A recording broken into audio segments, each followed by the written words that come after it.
Documentation, research और time consumption, इसके बाद भी काम पूरा नहीं होता। लैंड रजिस्ट्रेशन अपने आप में एक सर दर्द है, मगर घबराइए मत, मैं आपका दोस्त, आपका होस्ट लेकर आ चुका हूँ सब कुछ लैंड रजिस्ट्रेशन के बारे में। सो व्हाट्स अप गाइस, मेरा नाम है नितेश कौशिक, आप देख रहे हैं वर्सटाइल एडवोकेट। तो चलिए शुरू करते हैं।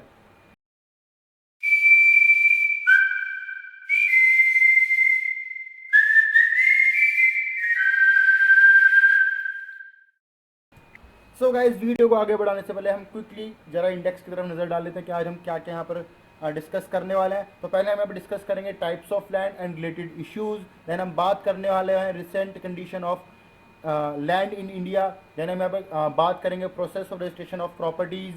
देन हम बात करना है documentation regarding the registration. Then हम बात करेंगे कि online land registration regarding issues and online land registration. Then हम यहाँ पर डिस्कस करने वाले हैं पर्पज ऑफ रजिस्ट्रेशन। तो this is the small index जो हम यहाँ पर आज कवर अप करने वाले हैं। तो शुरू करते हैं अपनी वीडियो को बिना कोई देरी करते हुए। तो देखो, लैंड रजिस्ट्रेशन क्या कहता है। In India there are several types of land, each with its own set of regulation and restriction. ठीक, some of the common types of land in India includes agriculture land, residential land, commercial land, industrial land, forest land, government land, SEZ मतलब special economic zones, wetlands and heritage land. So these are the common types of land available in India, but it is essential to understand the specific regulation and legal requirements for each type of lands, as they can vary from state to state. When considering the purchase of land, you should be cautioned about the following. अब क्या क्या issues हैं जो यहाँ पर आपको ध्यान में देने हैं while purchasing the types of land. तो पहले आप यहाँ पर देखने वाले कि whether the land is agriculture land और नॉट। ठीक है, क्योंकि देखो अगर एग्रीकल्चर लैंड है तो आप वहाँ पर कुछ और काम वहाँ पर नहीं कर सकते, ना ही आप वहाँ पर घर बना सकते हो, ना ही उस एग्रीकल्चर लैंड के ऊपर आप कोई कुछ और अपनी फैक्ट्री बना सकते हो या कुछ आप कमर्शियल वर्क यहाँ पर कर सकते हो। तो agriculture land is generally consider for the purpose of agriculture. Then यहाँ पर आपका आता है अनऑथोराइज लैंड ऑफर या फिर एनकॉर्च, मतलब कोई हड़पी हुई ज़मीन तो नहीं है या फिर अनऑथोराइज लैंड तो नहीं है, कोई ऐसी लैंड जो गवर्नमेंट की तरफ से सीज की गई हो या गवर्नमेंट के एरिया के अंदर आती हो, उसको आप बेच नहीं सकते, उसको ध्यान देना ज़रूरी है। Land with pending issues, legal issues के अगर किसी लैंड को कोई पेंडिंग इशू है, कोई टाइटल को लेके हो सकता है या फिर आपका कोई हो सकता है कि उस पर कोई लोन पहले ही लिया गया हो, तो बहुत सारे इश्यूज वहाँ पर हो सकते हैं, या फिर आपका फैमिली इशू हो सकते हैं। तो वो सब चीज़ों के यहाँ देखने वाली की बात है। Land in economic sensitive, ecological sensitive areas हो सकता है। फिर क्या आता है land with title issue with same के ओनरशिप को लेकर यहाँ पर इशू हो सकता है। देन आपका आता है लैंड इन अनऑथोराइज कॉलोनीज के, कोई कॉलोनी ऐसी है जो अनऑथोराइज है, गवर्नमेंट ने ऑथोराइज नहीं किया है, उसको कोई वहाँ पे अप्रूव नहीं की गई है, बट फिर भी उस लैंड को वहाँ पर बेचा जा रहा है। फिर आपका आता है land with outstanding dues. Same outstanding dues comes under क्या, अगर उस लैंड के ऊपर क्या है कि उसके कुछ ड्यूज पेंडिंग है, कोई लोन उस पर ले रखा है या फिर किसी से खरीदी बट अभी तक पूरी पेमेंट नहीं की गई है। तो ये सब चीज़ें यहाँ पर आप कंसिडर करना बहुत ज़्यादा ज़रूरी है वाइल परचेजिंग अ लैंड। ठीक है, while dealing in the lands. Next हम बात करने वाले हैं recent condition of lands in India के, अभी रिसेंटली इंडिया के अंदर क्या कंडीशन है। तो कहते हैं land record are in very poor shape and there is maximum litigation in rural and urban areas about ownership.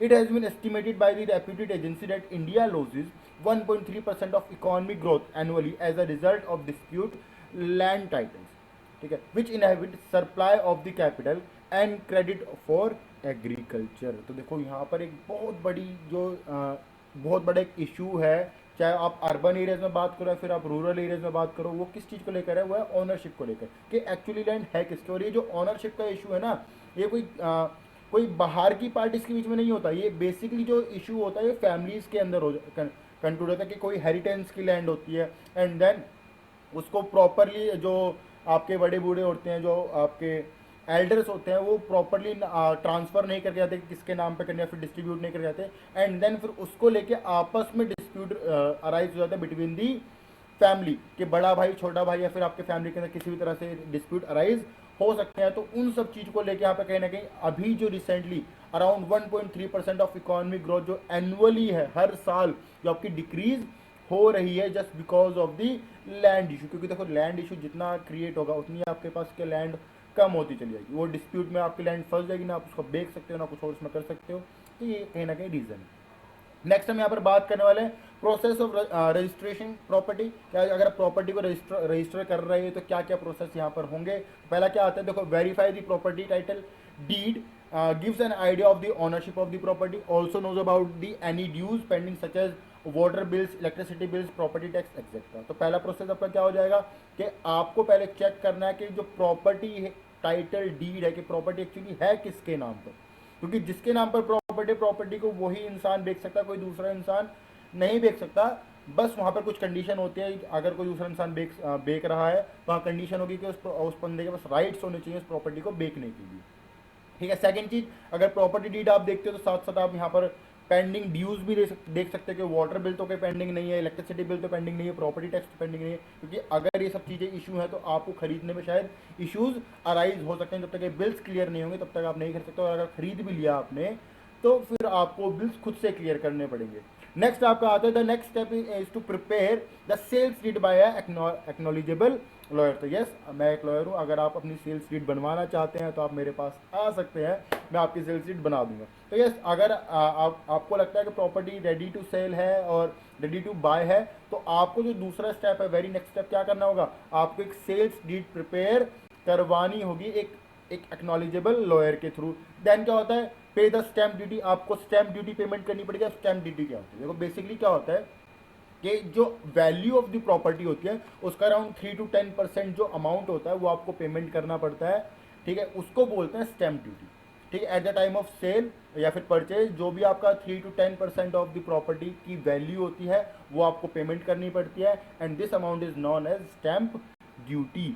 ठीक है। नेक्स्ट आपका आता है registration is usually done at the sub registrar office which is within the jurisdiction where the property falls. ठीक है, अब देखो यहाँ पे क्या आता है कि अब ये कहाँ पर होगा, तो बेसिकली जो आपका होता है ना, आपने एक वर्ड सुना होगा नोटरी पब्लिक। ठीक है, तो नोटरी पब्लिक के थ्रू जो आपका रजिस्ट्रार ऑफिस होता है, आप वहाँ जाकर लैंड को क्या कर सकते हो, अपना जो सेल्स डीड है उसको रजिस्टर करा सकते हो, अपनी लैंड को आप परचेज या सेल वहाँ पर कर सकते हो। अब इसके लिए क्या जरूरत है, तो 2 witness need to accompany the buyer and seller to the office at the time of registration. तो जिस टाइम पर रजिस्ट्रेशन कराया जा रहा होगा उस ऑफिस के अंदर, मतलब सब रजिस्ट्रार के ऑफिस के अंदर, उस टाइम पर वहाँ पर 2 विटनेसेस होने बहुत ज़्यादा ज़रूरी हैं, बायर और सेलर की तरफ से, और उन्हीं की निगरानी के अंदर या फिर उन्हीं की देख रेख में वहाँ पर आपकी से रजिस्ट्रेशन किया जाएगा। अब नेक्स्ट हम यहाँ पर बात करें जो सबसे बड़ा एक इशू अराइज होता है किसी भी इंसान को at the time of sale या परचेज, कि जी क्या क्या डॉक्यूमेंट्स हमें रिक्वायरमेंट वहाँ पर होगी अगर मेरे को कोई प्रॉपर्टी खरीदनी है, फिर अगर मेरे को कोई प्रॉपर्टी बेचनी है। बेसिकली खरीदने की हम यहाँ पर बात करने वाले हैं। तो क्या होता है, देखो जो बेसिक रिक्वायरमेंट्स मैं आपको बताया, तो पहले आपके पास होनी चाहिए पासपोर्ट साइज फोटोज। तो आपके पास 2 पासपोर्ट साइज फोटो होने चाहिए for the of seller, buyer, और 2 विटनेसेस, जो आपके 2 विटनेसेस हैं उन दोनों के। नेक्स्ट हम बात करेंगे Aadhaar card, passport, voter ID card, driving licence और पैन कार्ड। ठीक है, किसका, बायर, सेलर और विटनेस का, क्योंकि आईडी प्रूफ वहाँ पर रिक्वायरमेंट होता है, तो आप इनमें से कोई भी आप आईडी वहाँ पर यूज कर सकते हो। नेक्स्ट आप बात करने वाला आप photo copy of the latest property register card and municipal tax bill. जो municipal tax like property bill, water bill, electricity bill जो आपके हैं, आप उनकी कॉपीज यहाँ पर लगाओगे। जो आपका लेटेस्ट प्रॉपर्टी रजिस्टर कार्ड है, जो आपने लेटेस्टली जो सबसे लास्ट आपकी जो प्रॉपर्टी रजिस्टर की गई थी, किसके नाम पर रजिस्टर की गई थी, उसका वहाँ पर डॉक्यूमेंट, उसकी जो फोटो कॉपी यहाँ पर आप लगाओगे। Proof of the payment of the stamp duty, जो आपने ऊपर हमने पढ़ी थी स्टैम्प ड्यूटी, ठीक है, उसका आप यहाँ पर प्रूफ लगाने, मतलब उसकी आप यहाँ पर रिसीट लगाने वाले हो। पेमेंट टू द सेलर, जो आपने सेलर को पेमेंट किया उस लैंड के रिगार्डिंग, उसका यहाँ पर प्रूफ लगाने वाले हो। एंड रजिस्ट्रेशन टैक्स, और जो रजिस्ट्रेशन टैक्स आपने पेमेंट किया है उसकी यहाँ पर रिसीट आप यहाँ पर लगाओगे। A photo copy of the non objection certificate is, देखो ये अगर कई बार क्या होता है, जो ये नॉन ऑब्जेक्शन सर्टिफिकेट होता है ना, ये आपका है ना कुछ जगह पे मैंडेटरी हो जाता है, कुछ जगह पे नहीं होता। और बेसिकली अगर आप बनवा लो non objection certificate at the time of land registration तो बहुत अच्छा है, क्योंकि कई बार क्या होता है कि किसी इंसान के पास अथॉरिटी थी बेचने की, उसने बेच दी। ठीक है, अब कल को जो रियल ओनर है वो राइज हो जाएगा और बोलेगा जी मेरी प्रॉपर्टी फलाना ढिमकाना कैसे बेच दी, मेरी प्रॉपर्टी मेरे को वापस दो। अब उस कंडीशन में अब जो आपने प्रॉपर्टी खरीदी है, आपका उसके ऊपर से जो हक है वो खत्म हो जाएगा। क्यों, जो प्रॉपर्टी बेची थी, किसने बेची थी? वो थर्ड पर्सन ने बेची थी, और जो एक्चुअल ओनर है वो कोई और है। तो यहाँ पर गलती आपकी निकलेगी, आपका पैसा डूब जाएगा और कहीं ना कहीं कॉन्फ्लिक्ट अराइज हो सकते हैं, और फिर बहुत टाइम कंज्यूमिंग प्रोसेस है इस चीज़ के अंदर, केस वेस होगा। तो इससे बेटर है कि आप पहले ही एक नॉन ऑब्जेक्शन सर्टिफिकेट डिमांड कीजिए कि जी मैं ये प्रॉपर्टी खरीद रहा हूँ, और जो इसके रियल ओनर्स हैं उनके उनके थ्रू साइन सिग्नेचर सर्टिफिकेट आपको प्रोवाइड किया जाए कि कल को अगर कुछ भी इशू होता है तो जी वो इस प्रॉपर्टी के ऊपर अपना क्लेम नहीं करेंगे। तो इसलिए नॉन ऑब्जेक्शन सर्टिफिकेट रिक्वायर मान के चलिए, आप इसको जरूर लेके चलिए। नेक्स्ट हम बात करने वाले ऑनलाइन लैंड रजिस्ट्रेशन। देखो वी आर लिविंग इन 2023, ठीक है, इन अ मॉडर्न एरा, जहां पर सब कुछ क्या हो चुका है, सब कुछ वर्चुअल हो चुका है, सब कुछ ऑनलाइन हो चुका है। तो यहाँ पर जो आपको प्रोसेस ऑफ रजिस्ट्रेशन है ना, वो भी आपका कहीं ना कहीं ऑनलाइन हो चुका है और बहुत सारी जगह पे अवेलेबल है। तो अगर आप ऑनलाइन लैंड रजिस्ट्रेशन कराना चाहते हो तो बेसिक आपकी जो नीड है सबसे पहली वो क्या है आपको, कि आपको पहले चेक करना पड़ेगा whether there is a portal for e registration of property और लैंड, कि जी क्या आपके एरिया में, क्या आपके ज्यूरिसडिक्शन में जो ई रजिस्ट्रेशन का पोर्टल है वो अवेलेबल है या नहीं है। अगर है तो आप क्या करोगे, पे the stamp duty and registration fees online, जो आपकी स्टैम्प ड्यूटी है और जो रजिस्ट्रेशन फीस है आप उसको ऑनलाइन पेमेंट कर दोगे। once you receive the receipt, visit the sub registrar office to complete the registration. अगर ये आपका प्रोसेस हो चुका है कि आपने फीस पेमेंट कर दिया और स्टैम्प ड्यूटी आपने पेमेंट कर दिया, तो आप जो रिसीट वगैरह जो डॉक्यूमेंट के फोटोकॉपीज है उसको लेके कहाँ चले जाओ, सीधा सब रजिस्ट्रार के ऑफिस में चले जाओ और वहाँ पर आपका जो रजिस्ट्रेशन प्रोसेस है उसको कंप्लीट करा सकते हो। क्या कहता है, if the property value is more than 50 lakh rupees, you have to pay 1% of the TDS on the property value. The TDS could be paid online. अब क्या होता है जी, अगर आपकी जो प्रॉपर्टी की वैल्यू 50 लाख रुपए से ऊपर है तो उस टाइम पे आपको क्या करना पड़ेगा, आपको मिनिमम 1% आपको TDS पेमेंट करनी पड़ेगी, ठीक है। और TDS पेमेंट भी आप क्या कर सकते हो, आप ऑनलाइन पेमेंट कर सकते हो, ठीक है। While registering your property online, you have to provide certain online property registration like the type of property, description of the property, owner's status, proof of property and personal detail. तो ये कुछ आपको detail है जो आपको वहाँ पे provide करनी पड़ेगी eight the time of registration, अगर आप ऑनलाइन करा रहे हो। तो देखो बेसिकली भाई टाइप ऑफ प्रॉपर्टी मैंने अभी ऊपर डिस्कस किया था कि प्रॉपर्टी के टाइप के एग्रीकल्चर लैंड है, कॉमर्शियल लैंड है, रेजिडेंशियल लैंड है, इंडस्ट्रियल लैंड है, कौन सा लैंड है वो आपको यहाँ पर स्पेसिफिक करना पड़ेगा। डिस्क्रिप्शन ऑफ द प्रॉपर्टी आपको बताना पड़ेगा कि लैंड का एरिया, साइज, शेप किस तरह है, किस तरफ के फेसिंग है, किस तरफ उसकी बैक है, साइड में क्या है, उसके सामने क्या है, नियर बाय क्या है। तो ये आपको डिस्क्रिप्शन यहाँ प्रोवाइड करना पड़ेगा। ऑनरशिप स्टेटस यहाँ प्रोवाइड कराना पड़ेगा कि एक्चुअली जो उसका ऑनर है वो कौन है, ठीक है। और वहाँ से आप किस तरह ऑनरशिप स्टेटस ट्रांसफ़र कर रहे हो, कैसे कर रहे हो, वो चीज़ें आपको यहाँ पर डिस्कस करनी पड़ेंगी, बतानी पड़ेगी। प्रूफ ऑफ प्रॉपर्टी यहाँ पर आपको देना पड़ेगा, मीन्स आपको फोटोग्राफ ऑफ द प्रॉपर्टी आपको प्रोवाइड करानी पड़ेगी, या डॉक्यूमेंटेशन जो आपके जो प्रीवियस डॉक्यूमेंट्स है आपको वो प्रोवाइड कराने पड़ेंगे। एंड देन पर्सनल डिटेल जो आपके रिगार्डिंग नेम, एज, ठीक है, आपका जो जेंडर वगैरह सब चीज़ें यहाँ पर आप प्रोवाइड कराओगे, ठीक है। नेक्स्ट हम बात करने वाले हैं लास्ट टॉपिक आपकी वीडियो का, जो that is purpose of registration, के जी आपका रजिस्ट्रेशन का पर्पस क्या, आप इस प्रॉपर्टी को खरीद रहे हैं, क्यों खरीद रहे हैं। तो वो यहाँ पर कहीं ना कहीं एक इम्पॉर्टेंट है, क्योंकि वो कंसीडर किया जाता है प्रॉपर्टी के टाइप के लिए। क्या कहता है, many land laws of India as well as registration act of 1908 were enacted to secure the lawful transfer of land. Land registration are must as they generate income for government and local authorities.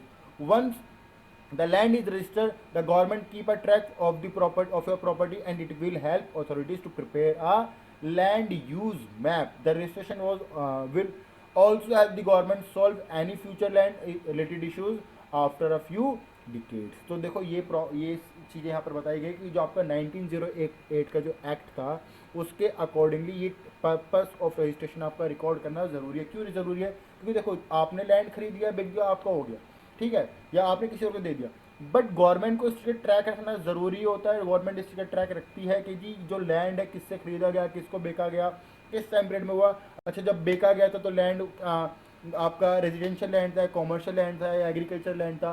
जब उसने खरीदा तो किस purpose से उसने खरीदा, commercial के purpose से खरीदा, एग्रीकल्चर के पर्पज़ से खरीदा, क्योंकि देखो सबकी वैल्यू अलग होती है। एग्रीकल्चर लैंड की वैल्यू अलग है, उस पर टैक्स अलग जाएगा।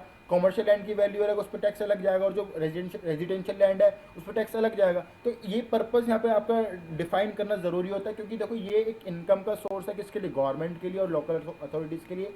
तो इसलिए जो टाइप है वो आपका प्रोवाइड करना ज़रूरी है, क्योंकि अगर आपने गलत टाइप प्रोवाइड कर दिया और आप उस लैंड को किसी और पर्पज़ से यूज़ कर रहे हो, तो हो सकता है कि आपके ऊपर केस हो जाए या फिर आपके ऊपर इंक्वायरी आ जाए, आपको एक्स्ट्रा टैक्स पेमेंट करना पड़े, प्लस आपको फाइन पेमेंट करनी पड़े। तो ये सब चीज़ें कहीं ना कहीं इशू क्रिएट कर सकते हैं बाद में। तो पहले ही आपको स्पेसिफिक होना बहुत ज़रूरी है at the time of registration, कि आप देखो कि वेदर आप जो रजिस्ट्रेशन डीड बनवा रहे हो उसमें आपने क्या मेंशन करवाया, कि आप हो सकता है कि आप रेजिडेंशियल पर्पज से आप प्रॉपर्टी खरीद रहे हो, बट जिसने बेची है वो कमर्शियल पर्पज से बेच रहा है, उसने कमर्शियल मेंशन करा दिया, तो भैया इशू क्रिएट हो सकता है उस चीज़ के ऊपर। वो कल को आपको ब्लेम कर सकता है जी आपने पैसे कम दिए हैं, फलाना ढिमकाना कुछ भी, इसकी वैल्यू इतनी बनती है। तो ये सब चीज़ें कहीं ना कहीं बहुत बेसिक होती हैं, ज़रूरी होती हैं, तो इन सब चीज़ों पर ध्यान दीजिए। तो दोस्तों that's it for the today's video. अगर आपको वीडियो अच्छी लगी तो प्लीज़ लाइक करें, सब्सक्राइब करें, शेयर करें वर्सेटाइल एडवोकेट को, और कमेंट में बताएं कि आपको नेक्स्ट वीडियो किस टॉपिक के ऊपर चाहिए, तो ताकि मैं उस वीडियो को आप तक पहुंचा सकूं। मिलते हैं अगली वीडियो में, till then tata bye bye, see you.